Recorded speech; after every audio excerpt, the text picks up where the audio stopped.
तो स्वागत करते हैं उसके बीच में आपके अपने चैनल स्टडी मिरर पर। दोस्तों बात करेंगे 69,000 शिक्षक भर्ती के आंसर की कंटेम्प्ट संबंधी मामले पर हम लोग डिस्कस करेंगे। केस की जो डेट है वो फिक्स हो चुकी है, कट ऑफ की है, हम लड़ाई सबको डिस्कस करेंगे इस वीडियो के माध्यम से।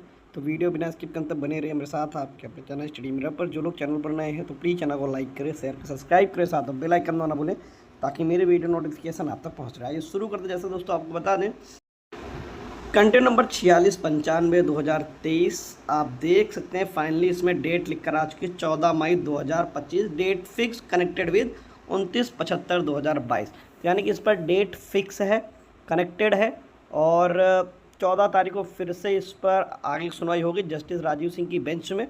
हालांकि जो कल सुनवाई थी वो नहीं हो पाई थी, जज साहब छुट्टी पर थे, तो जस्टिस जसप्रीत जी की बेंच में मामला गया हुआ था। थोड़ी सी बात रखी गई थी, थोड़ी सी बात सुनी गई थी।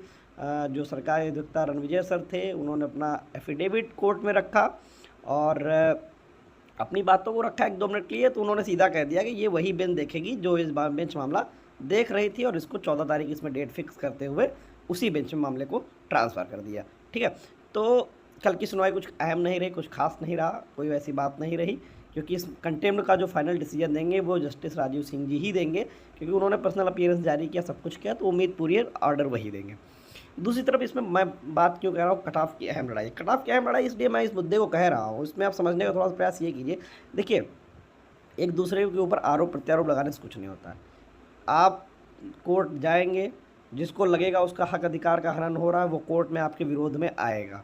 ठीक है, जैसा कल आपने देखा आरक्षण पीड़ितों की तरफ से अमरेंद्र पटेल आए, और आप अपने एडवोकेट साथ थे, वो लोग अपने एडवोकेट साथ थे, और वो खुद एडवोकेट हैं, वो खुद आए। तो जहाँ पर मैं आपको बता दूं, सबसे बड़ी बात यहाँ लड़ाई चल रही है कट ऑफ की। एक तरफ सिंगल बेंच और डबल बेंच ने ये कह दिया कोई कट ऑफ है ही नहीं इस भर्ती में, क्योंकि पूरी सूची ही रद्द है। पहली चीज़ तो समझिए, 67,867 की सूची ही रद्द है, तो कोई कट ऑफ यहाँ पर बनती ही नहीं है अभी, जब तक ये सूची फिर से जिंदा ना हो जाए।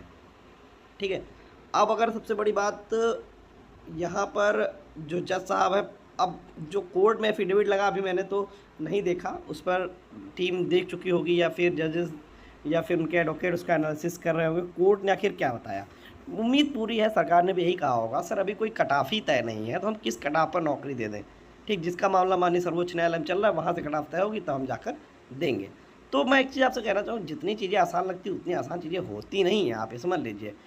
रोड़ा जो बार बार बनता है वो आरक्षण मामला ही बनता है, उसको घुमा फिरा के कोर्ट में जो चीज़ें हैं वो रख दी जाती हैं, और यहाँ पर सभी लोग अपने हक अधिकार के लिए खड़े, चाहे वो आरक्षण वाले हों, चाहे वो आंसर की वाले हों, चाहे वो ईडब्ल्यूएस वाले हों। देखिए, जब किसी को लगता है मेरी नौकरी प्रभावित हो रही है तो हर व्यक्ति अपना एडवोकेट वहाँ पर उतारेगा, इसमें कोई दो राय नहीं। इसमें किसी से हमें ये नहीं होना चाहिए हमारी नौकरी रोक लेंगे। और दूसरी एक सबसे बड़ी बात, मेरा जो अपना ज़िंदगी का मानना है, मैं जो अपनी बात बताऊँ तो मैं सिर्फ एक ही लाइन मानता हूँ, अगर आपकी किस्मत में जिस दिन नौकरी की डेट लिखी होगी तो दुनिया भर के एडवोकेट खड़े हो जाएं, आपको कोई नौकरी पाने से रोक नहीं सकता। ठीक, और लेकिन जब तक नहीं लिखी होगी तब तक छोटे से छोटा एडवोकेट आकर या जूनियर से जूनियर एडवोकेट आकर आपके लिए वो रोड़ा बनता रहेगा। ये फिक्स आपने दिमाग पर रख लीजिए। सब कुछ समय पर निर्भर होता है। हाँ, अपने प्रयास करते रहिए, मैं ये नहीं कह रहा हूँ प्रयास करना छोड़ दीजिए, प्रयास करते रहिए। हालांकि बहुत अच्छा प्रयास यहाँ पर विवेक के द्वारा किया जा रहा है, बहुत अच्छी तरीके से उन्होंने कोर्ट में चीज़ें रखी हैं, बहुत अच्छी तरीके से कोर्ट में अपना दमखम दिखाया, अच्छा प्रयास कर रहे हैं।